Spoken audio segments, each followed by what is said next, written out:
Good afternoon, good morning, whatever it is for you, whether you're across the pond, stateside. Let's get through that intro and we can get right into this top 5 list. Be right back, everybody. This is going to be good.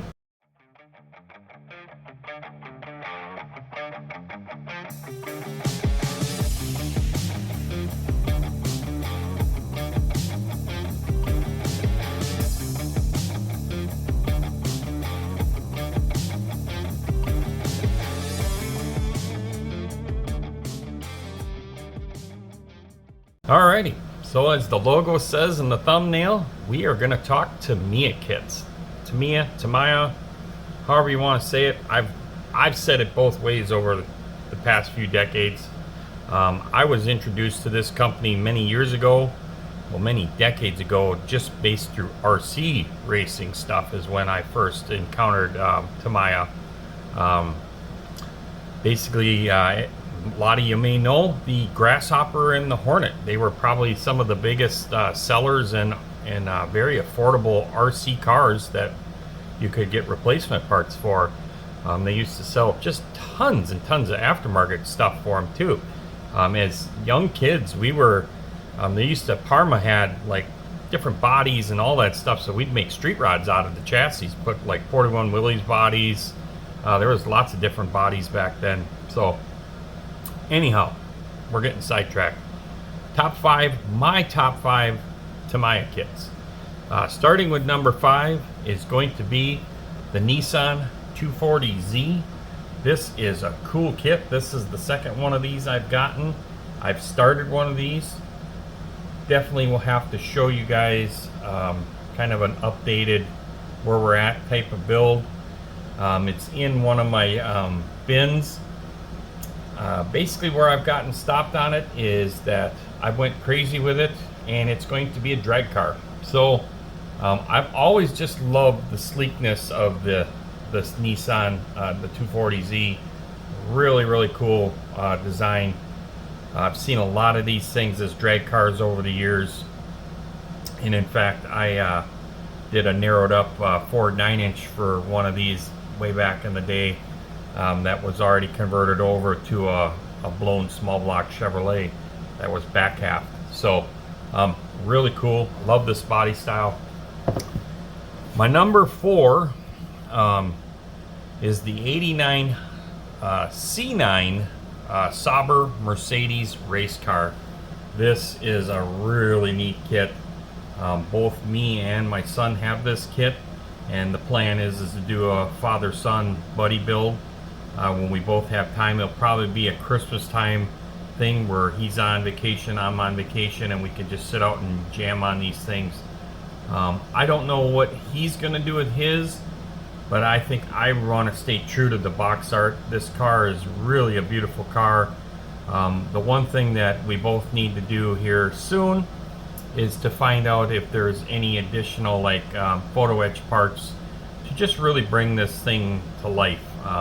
I think that'll be a lot of fun, and I'm sure he'll look up to see if there's like team cars and maybe we just do them a little bit different, but really cool car. Number 5. Number 3 for me, I love these older, it's older body style. I'm sure there'll probably be some of the younger guys, if we got any younger viewers, that are gonna go, dude, that thing's old.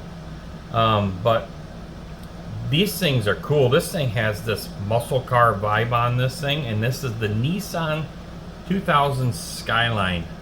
I just love the roof line, the grille.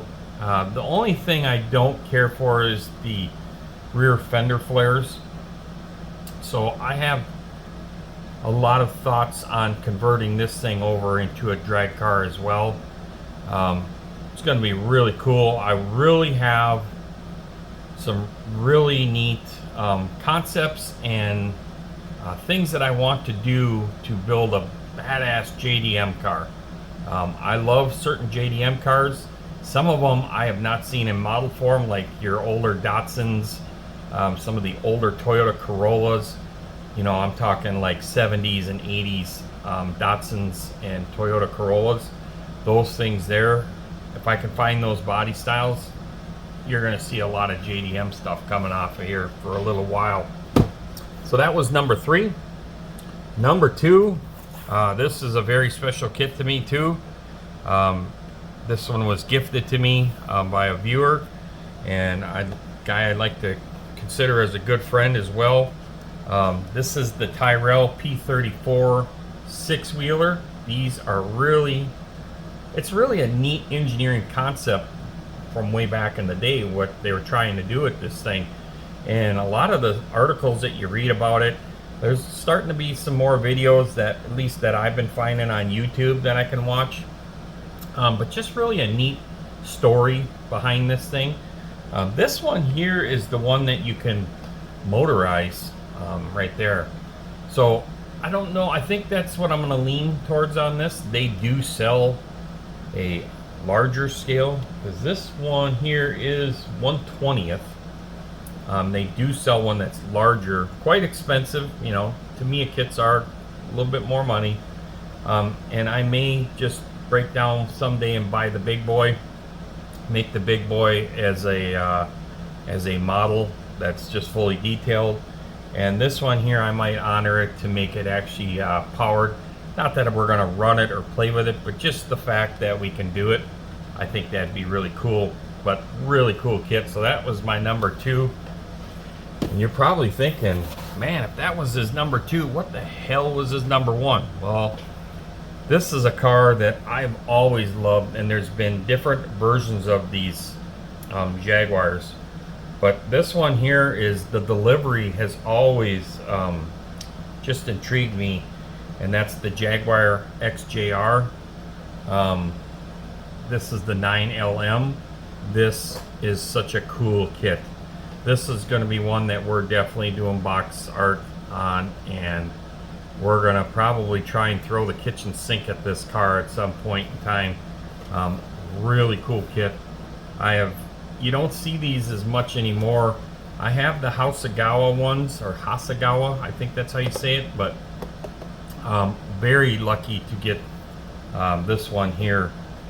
This one here, I believe, I don't think this was an eBay. I think this was a Facebook purchase, but really cool kit. So that's my number 1.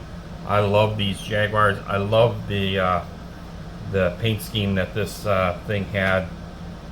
Just really cool. The purple and the white with the yellow breaking it up. So there you have it. That's my top 5 Tamiya kits. Also, I love all your guys' participation in these top 5s. I love seeing yours. Go ahead and put your top 5 Tamiya kits in there. That's how we all learn. I've learned some things from some of the other ones, where the Johans and the MPCs, even the AMT video. So if you want to go back a few. There's my top 5 AMTs as well. You can see that. I love the interaction that we're getting out of this, and it's cool to see what you guys say. Some of you have already gave me some great tips on some problems you've had with some of the other kits and stuff like that. So that's a good heads up for everybody that's watching. And read in the comments that there was a gentleman in there that said he had some problems with the windows on one of the Mobius kits.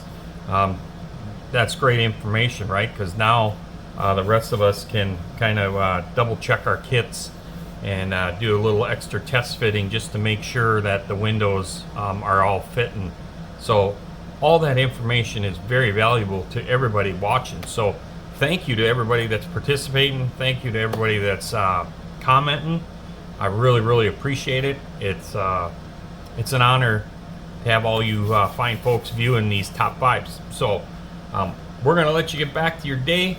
See you all on the next one, and take care of yourselves. Bye-bye.